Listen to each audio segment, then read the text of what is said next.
చాలా ఈజీగా టేస్టీగా పచ్చి శనగపప్పుతో గారెలు ఎలా చేసేయాలో చూసేద్దామా. చాలా బాగుంటాయండి టేస్ట్ అయితే.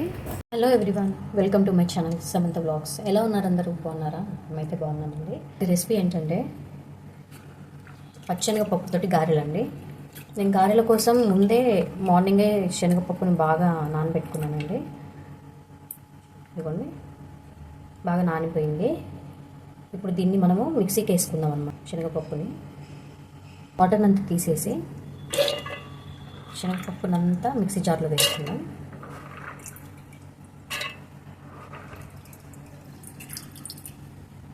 ఇందులోనే పుదీనా ఆకును కూడా వేస్తున్నానండి.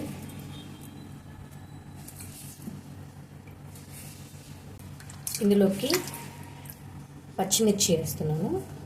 నేనైతే 3 తీసుకున్నాను, ఎందుకంటే కొంచెం స్పైసీ తక్కువ ఉంటేనే బాగుంటుంది కదండి, లేదంటే ఎక్కువ తినరు. కరివేపాకు, ఇందులో కొంచెం ఉప్పుని యాడ్ చేసుకుందాం. ఉప్పు అంటే నేను కల్లుప్పు తీసుకుంటాను, సాల్ట్ కాదనమాట, అందుకని నేను ఉప్పు అని చెప్పానండి. ఇదిగోండి, రాళ్ళుప్పు తీసుకుందాం అనమాట. తగినంత వేసుకుందాం. ఇంకా ఇందులో కొత్తిమీర కూడా వేసుకోవచ్చండి. నేనైతే దాన్ని సన్నగా తరిగి తీసుకుంటాను, అందుకనే మిక్సీ జార్లో వేయలేదు. ఇప్పుడు దీన్ని మెత్తగా మిక్సీ వేసినంత నేను బౌల్లో తీసేసుకుంటున్నాను.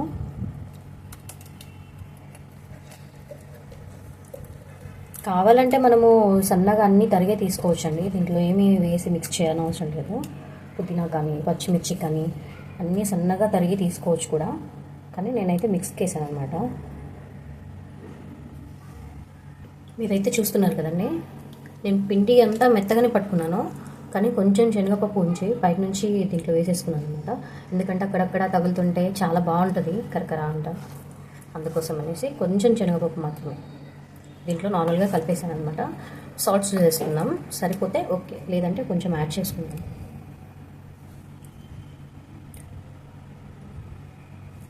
కొంచెం పడుతుంది. ఇప్పుడు కొత్తిమీరను కూడా సన్నగా తరిగి దీంట్లో వేసేసుకుందాం. చూసారు కదా, కొత్తిమీరనంతా దీంట్లో యాడ్ చేస్తున్నాం.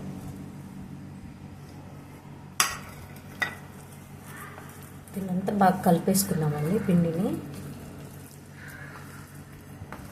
అమ్మమ్మ వాళ్ళ కాలంలో అయితే మంచిగా రోట్లో రుబ్బేసి వేసుకునేవారు కదా, అలా వేసుకుంటే చాలా రుచిగా ఉంటాయి, టేస్టీగా ఉంటాయి. మాకు కూడా ఉంది, కాకపోతే ఇన్స్టెంట్గా ఫాస్ట్గా కావాలంటే మనం ఏం చేస్తాం, మిక్స్కే వేసుకుంటాం. అయిపోయింది.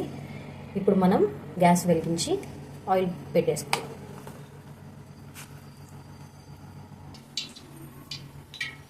గ్యాస్ ఆన్ చేసి ఆయిల్ అయితే తీసేసుకున్నామండి. ఆయిల్ బాయిల్ అవుతుంది.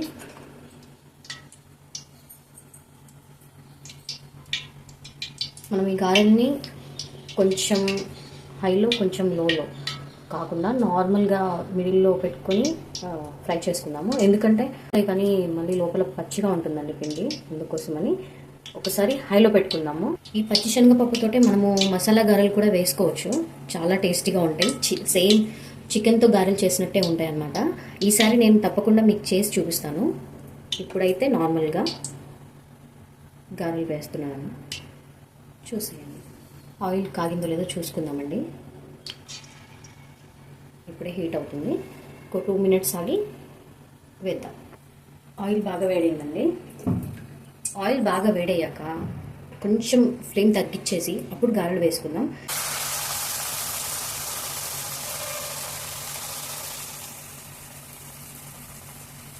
పల్చగా ఒత్తుకుందాం, పిండి కూడా తొందరగా ఉడుకుతుంది, గారెలు కూడా బాగా వస్తాయి. ఒకటి ఉడకకపోతే సెకండ్ టైం కూడా దాన్ని రోస్ట్ చేస్తాను. గారెలు అయితే టేస్ట్ అయితే చాలా బాగుంటాయి.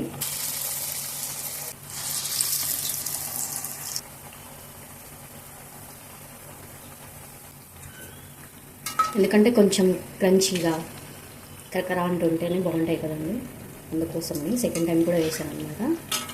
కొంచెం కలర్ చేంజ్ అయితే అయిపోయినట్టేనండి.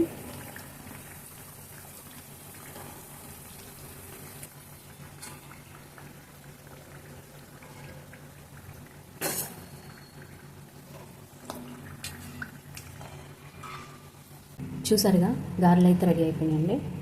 చాలా అంటే చాలా టేస్టీగా ఉన్నాయి. మీరు కూడా ట్రై చేయండి, టేస్ట్ అయితే చాలా బాగా వస్తుంది.